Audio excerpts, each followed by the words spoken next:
શહેરના કુંભારવાડા નજીક આવેલા 10 નાળા પાસે ખુલ્લી જગ્યામાં નાખેલો ઝેરી પદાર્થ ગાય ખાઈ જતા એક ગાયનું થયું મોત। ભાવનગર શહેરના કુંભારવાડા નજીક આવેલા 10 નાળા પાસે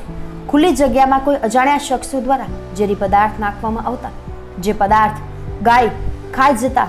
એક ગાયનું કરુણ મોત નીપજ્યું હતું, જ્યારે 4 થી વધુ ગાયને આ ઝેરી પદાર્થની અસર થઈ હતી, જે ઘટનાને લઈ માલધારી સમાજમાં ભારે રોષ ફેલાયો હતો। ભાવનગર શહેરમાં સૌથી વધુ માલધારી સમાજની વસ્તી કુંભારવાડા ખાતે છે અને કુંભારવાડા વિસ્તાર ભાલ તેમજ ખારના ખુલ્લા મેદાન પાસે આવેલો હોવાથી માલધારી સમાજના ગાય અને ભેંસ જેવા પશુઓને ચરવા માટે ખૂબ જ અનુકૂળ વિસ્તાર છે અને ભાવનગર શહેરભરમાંથી કચરો એકઠો કરી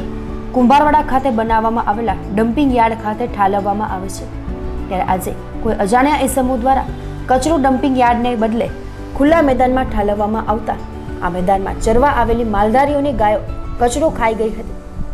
જે કચરામાં કોઈ ઝેરી પદાર્થ હોવાને પગલે 5 જેટલી ગાયોને ઝેરી અસર થઈ હતી, જેમાંથી એક ગાયનું ઘટના સ્થળે જ મોત નીપજ્યું હતું, જ્યારે 4 જેટલી ગાયો માલિકના ઘરે ઝેરી પદાર્થની અસરથી મૃત્યુ પામે તેવી હાલતે પડી જોવા મળી હતી। સમગ્ર ઘટનાને પગલે કુંભારવાડા 10 નાળા નજીક માલધારી સમાજના લોકો મોટી સંખ્યામાં એકઠા થયા હતા અને માલધારી સમાજ દ્વારા શહેરના કુંભારવાડા વિસ્તારમાં ઝેરી કચરો ઠાલવનાર અને આ વિસ્તારમાં ઝેરી પદાર્થનો કોઈ નિકાલ કરનાર લોકો વિરુદ્ધ આકરા પગલાં લેવા માંગ કરાઈ હતી,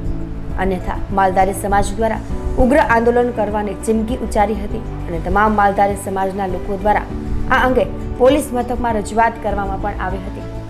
કુંભારવાડાથી નારી રોડ રસ્તે જે સરકારી ગૌચર જગ્યા છે ત્યાં સમગ્ર કુંભારવાડાના પશુઓ ચરવા જતા હોય એવું આજે બનવામાં આવ્યું કે તંત્રની જે બેદરકારી હતી ને જે અમારી જે ગૌચરની જગ્યા છે જ્યાં અવારનવાર પશુઓ ચરવા જાય છે ત્યાં બહુ ખતરનાક જીવ લઈ લે એવો કચરો નાખવામાં આવ્યો અને એ કચરો અમારા પશુઓ દ્વારા ખાવામાં આવ્યો। એ ખાવાથી અમારા ગાયોને એક ગાય અહીંયા સ્થળ ઉપર અને 4-5 ગાયો ઘરે મરણ પામી છે અને હજી 3-4 ગાયો પણ ઓક્સિજન ઉપર અને સારવાર ઉપર ચાલુ છે કે આવા નાના મોટા જે બનાવ બનતા હોય એમાં એક્શન લો અને ખરેખર માલધારી સમાજ નારાજ છે, નકર જો આવું બધું થવામાં આવે છે તો ઉગ્રથી ઉગ્ર આંદોલન કરવામાં આવશે।